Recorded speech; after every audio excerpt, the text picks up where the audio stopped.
राधे राधे दोस्तों। आज हम आपको सुनाएंगे एक अमीर घमंडी बहन और उसके गरीब भाई की कथा।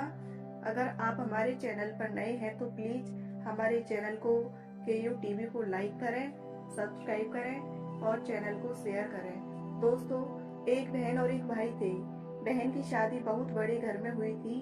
वह बहुत पैसे वाली थी और भाई था जो वह बहुत निर्धन था, गरीब था। वह जैसे तैसे करके अपने बीवी बच्चों का पालन पोषण कर रहा था। लेकिन जो भाई की पत्नी थी वह बहुत ही पूजा पाठ नियम कर्म करने वाली थी। वह हमेशा पूजा पाठ में जाती और माता रानी का बहुत ध्यान लगाती थी।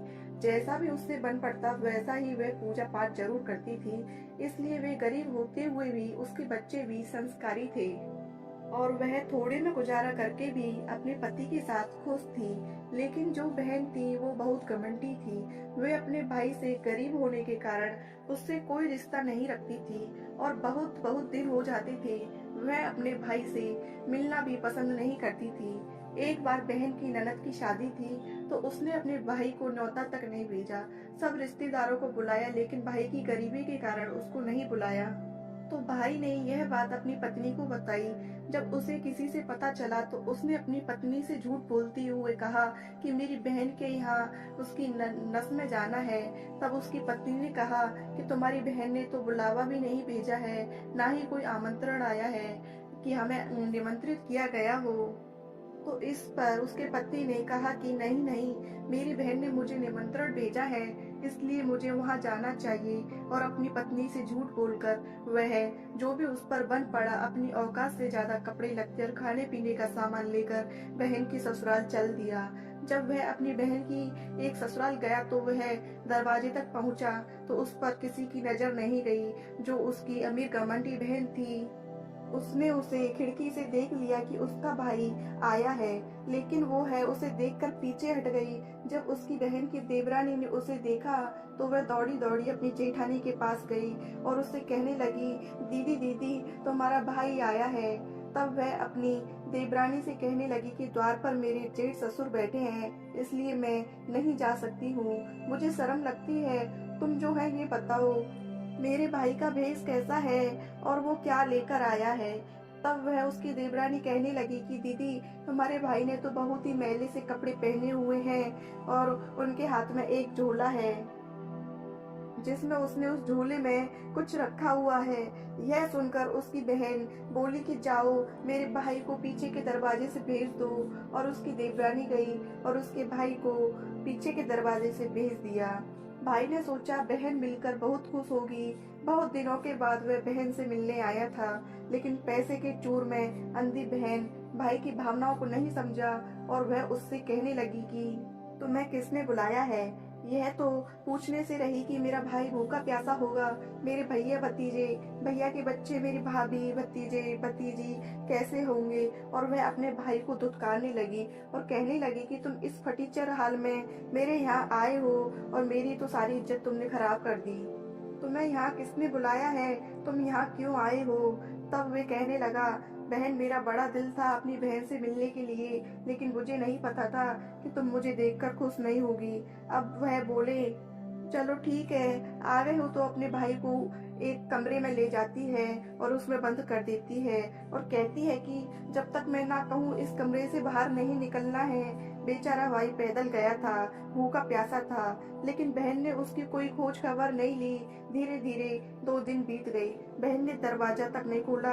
रिश्तेदार जो भी आए हुए थे घर मेहमानों से खचाखच भरा हुआ था, लेकिन बेचारा भाई अंदर भूख प्यास से तड़प रहा था। जब उससे नहीं रहा गया तो उसने दरवाजे को बजाना शुरू किया। तो जो उसके भांजे की बहू थी उसने दरवाजा खोल दिया और वह पीछे के रास्ते से बिना अपनी बहन से मिले हुए निकल गया, क्योंकि वह समझ चुका था कि उसकी बहन उससे मिलना नहीं चाहती। इसलिए वह अपने चुपचाप निकल गया, क्योंकि वह समझ चुका है कि उसकी बहन उससे कोई रिश्ता नहीं रखना चाहती और ना ही उससे रिश्ता निभाना चाहती है, क्योंकि उसे तो अपने पैसों का बहुत घमंड था। इसलिए वह गरीब भाई की आब इज्जत नहीं करना चाहती थी। बेचारा 2 दिन से भूखा प्यासा था और वह वहां से निकल कर अपने घर के लिए चल दिया। लेकिन रास्ते में जाते हुए उसके पैर लड़खड़ाने लगे और वह रोने लगा और वह एक जगह पर बैठ गया, फिर उठकर चल दिया, फिर थोड़ी दूर चला, फिर बैठ गया। ऐसे करते करते वह आधे रास्ते आ गया और भूख प्यास के मारे बिल्कुल अधमरा हो चुका था। तभी उसे एक बुढ़िया दिखाई दी। तब वह बेहोशी की हालत छाने लगी तो उसे एक बुढ़िया दिखाई दी। उसने उसका सर अपनी गोद में रखकर बैठ गई और धीरे धीरे उसके सर पर हाथ से सहलाने लगी। जब उसकी आंख खुली तो उसने एक बूढ़ी माई को देखा, तो वह कहने लगा कि बूढ़ी माई से कि आप कौन। तब वो बुढ़िया माई कहने लगी कि मैं इसी जंगल में रहती हूँ और जब मैंने तुम्हें देखा तो मैंने तुम्हें गिरते हुए देखा, तुम्हारे पास चली आई। वह बुढ़िया और कोई नहीं, वह सान माता थी, वह अफसान माता थी। और उसकी पत्नी जो उसके लिए बार बार प्रार्थना कर रही थी, इसीलिए अफसान माता उसकी पति की रक्षा करने आई थी। तब अफसान माता ने उसे शीतल जल पीने के लिए दिया और बोली कि बताओ तुम्हें क्या परेशानी है।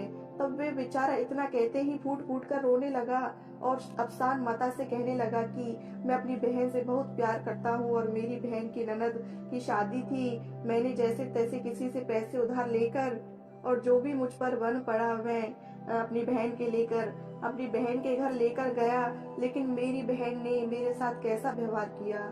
वह यह सब बातें उस बुढ़िया माई को बताने लगा। वह रोने लगा और कहने लगा कि माई, अगर मैं घर जाऊंगा तो मेरे बीवी बच्चे पूछेंगे कि आप शादी में गए थे तो क्या लेकर आए हो। मैं अपने बच्चों को क्या जवाब दूंगा, यह सोचकर ही मेरी जान निकली जा रही है। तब उस बुढ़िया माई ने कहा कि बेटा चिंता मत करो, यह मेरा बगीचा है, थोड़ी आगे चलो, यहाँ पर मेरा बगीचा है, इसमें तरबूज लगे हुए हैं, तुम तरबूज और ककड़ी तोड़ लो और अपने झोले में भर लो और उन्हें घर ले जाओ। तब वह बोला कि हाँ माँ, मैं यह ठीक रहेगा। उस बुढ़िया माई की बात सुनकर वह मान गया, अपने थैले में तरबूज और ककड़ी तोड़कर उन्हें भर लेता है और अपने घर चल देता है। जब अपने घर पहुंचता है तो उसके बीवी बच्चे भाग कर आते हैं और बच्चे सोचते हैं कि पिताजी जरूर कुछ अच्छी चीज लेकर आए हैं। झोला भरा हुआ दिखाई दे रहा है क्योंकि बुआ तो काफी पैसे वाली है, इसलिए बुआ ने हमारे लिए कुछ अच्छे उपहार भेजे होंगे। यह सोचकर बच्चे अपने पिता को घेर लेते हैं और उसकी बीवी हाथ में पानी का गिलास लेकर आती है और कहती है कि दीदी ने क्या दे दिया जो झोला भरा हुआ दिखाई दे रहा है। वह बेचारा खून का सबूत पीकर अपनी बीवी को क्या बताता। वह कहने लगा जो भी दिया है इस थैले में रखा है और बाहर निकल जाता है। अब उसकी बीवी जब उस थैले को खोलती है तो देखती है कि उसमें एक तरबूज रखा है, एक तरबूज बिल्कुल सोने का है। यह देखकर वह बहुत आश्चर्य में पड़ जाती है कि ननद ने तो बहुत ज्यादा धन दे दिया है, जरूर उसे अपने भाई का दुख नहीं देखा गया होगा, इसलिए ननद ने इतना सारा दे दिया है। जो दूसरी तरबूज को काटने लगी तो उसमें क्या देखती है कि तरबूज में बीजों की जगह हीरे मोती चमक रहे थे। तब उसका पति घर आया। तब वह तब वह उसकी पत्नी कहने लगी कि दीदी ने ये क्या दे दिया है। तब उसका पति शक पका गया कि शादी में तो लड्डू पेड़े बर्फी ये चीजें मिलती हैं और तुम खीरे और तरबूज लेकर आए हो। वह सोचकर घबरा रहा था कि मेरी बीवी जरूर यही पूछेगी। तब वह कहने लगा कि क्या भेज दिया, ऐसा मैंने तो देखा नहीं है। तब कहने लगे कि जरूर दीदी को तुम पर दया आ गई होगी, देखो उन्होंने कितना धन हमारे लिए भेजा है। इतना धन भेजने की क्या जरूरत थी, जरूर उनसे अपने भतीजे और भाई का दुख नहीं देखा गया है। कितनी अच्छी ननद है हमारी, हमारी तो उन्होंने दिलद्दर ही दूर कर दिया। इस तरीके से वे बहुत पैसे वाले बन जाते हैं। अब काफी दिन हो गए वह राज उस गरीब ने अपनी बहन को अपनी पत्नी को नहीं बताया। अब काफी दिन हो गए यह राज उस गरीब भाई ने अपनी पत्नी को नहीं बताया।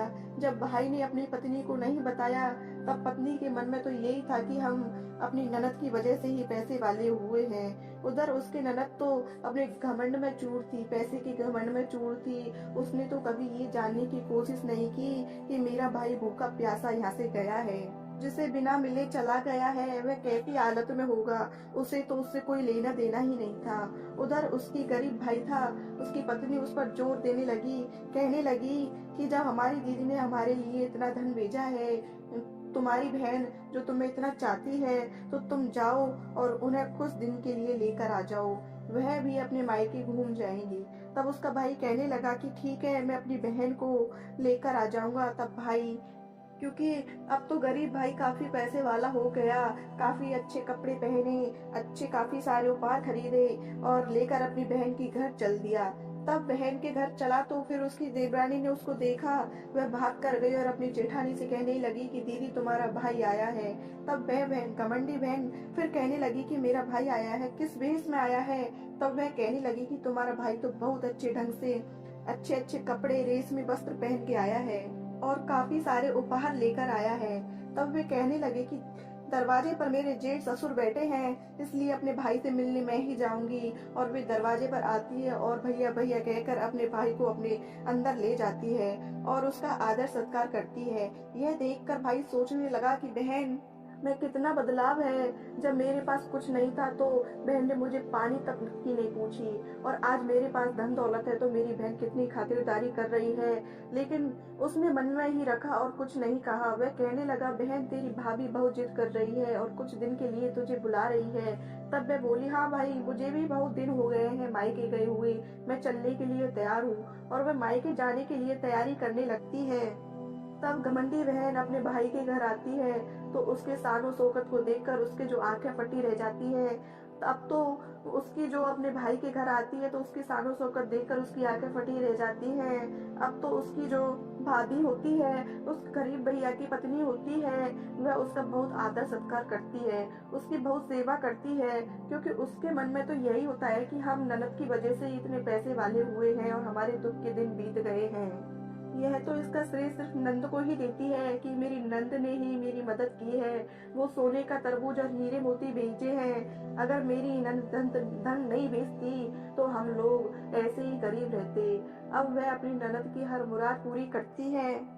उसकी ननद भी यही कहती है कि मुझे ये साड़ी खरीदना, मुझे ये लेना है, जो भी है फरमाइश करती है। उसकी भाभी उसको वही दिलाती और बहुत खुश होती कि चलो मैं अपनी ननद की फरमाइश तो पूरी कर रही हूँ, अब ननद का जाने का समय आ गया। तो वह भाई बोला कि ठीक है मैं बहन को विदा करना है, लेकिन मैं अपनी बहन के लिए एक जोड़ी जूती जरूर बनवाऊंगा। वे मोची के पास गए और मोची से बोला मोची भैया जरा एक बोलने वाली जूती जरूर बना दो। वह बोला ठीक है। मोची ने कहा कि ठीक है मैं बना देता हूँ। और मोची ने कहा कि भैया 1-2 दिन का समय जूती बनने के लिए ही लगेगा। तब वह अपनी बहन से कहने लगा कि बहन 1-2 दिन और रुक जाओ, फिर चली जाना कौन सा ज्यादा है। वो 1-2 दिन तो और भी रुक सकती है। तो उसके भाई बोला बहन बोले ठीक है भैया मैं रुक जाऊंगी। उसका भाई बोला कि इतने में जूती बनकर भी आ जाएगी, तुम जो 2 दिन बाद चली जाना। 2 दिन बाद जूती बनकर आ गई और जब बहन ने उन्हें देखा तो बहुत खुश हुई। बड़ी मीनाकारी उसमें कढ़ाई कराई, अच्छे हीरे मोती लगवाए। जूतियां देखकर बहन बहुत प्रसन्न हुई। जब वह जूतियां पहनती तो उसकी जूतियों में से आवाज आती गरीब का कोई रिश्ता नहीं होता, गरीब का कोई रिश्तेदार नहीं होता। और बहन ने तो मुझे भूखे प्यासे घर से लताड़ दिया। जब भी वह जूती पहनती तो जूती से यही आवाज आती गरीब का कोई रिश्तेदार नहीं होता, बहन भाई का रिश्ता भी गरीबी अमीरी पर टिका होता है। तरह तरह से जूतियां बात बनाती। जब जूती बोलती तो यह बात उस गरीब भाई की पत्नी जो थी उसने सुन ली और वह कहने लगी अपने पति से कि यह कैसी जूती क्या कह रही है, मेरी तो कुछ समझ में ही नहीं आ रहा है। तब उसका पति कहने लगा ये जो जूती है जैसी मोची ने बना दी वैसी बन गई है, लेकिन यह क्या कह रही है ये मुझे भी नहीं पता। अब बहन अपने घर के लिए विदा होने लगी। जब बहन विदा होकर चलने लगी तो बहन को बहुत महसूस होने लगी। जब भी वह यह जूती पहन के चलती, एक कदम भी रखती, तभी जूती बोलती कि बहन भाई का रिश्ता भी अमीरी गरीबी पर टिका है। बहन ने अपने भाई को कैसे भूखे प्यासे घर से निकाल दिया मरणासन हालत में, और बहन भाई गरीब का कोई रिश्ता नहीं होता है। ऐसे ही जूती बोलती तो बहन को भी महसूस होने लगी। बहन के दिल में जो अब पछतावा होने लगा कि उसने अपने भाई के साथ कैसा व्यवहार किया, और वो लोग इतना कुछ होने के बाद भी मेरे साथ कितना अच्छा व्यवहार कर रहे हैं। अब वे उसके दिल में बहुत पछतावा था और वह अपने ससुराल आ गई। एक दिन जो भाई था उसकी भाभी थी, वह उसके एक दिन जो भाई था उसकी जो भाभी थी मतलब उसके पति से कहने लगी कि जरूर कोई बात है, तुम मुझसे छुपा रहे हो। तब उसका पति बोला कि नहीं, मैं तुमसे कोई बात नहीं छिपा रहा हूँ। वह बोली नहीं नहीं, तुम मुझसे कुछ छिपा रहे हो। वह चूतियों का क्या राज है, मुझे वही बता दीजिए। और वह जिद करके बैठ गई। तब उसके पति ने बताया कि हमारे पास जब कुछ नहीं था, मेरे फटे चिथड़े थे, इनमें मैं अपनी बहन के घर गया तो बहन ने मुझे कोई आदर सत्कार नहीं दिया, ना ही मेरी कोई पूछ की, मुझे एक गिलास पानी तक भी नहीं पूछा और मुझे एक कमरे में बंद कर दिया। 2 दिन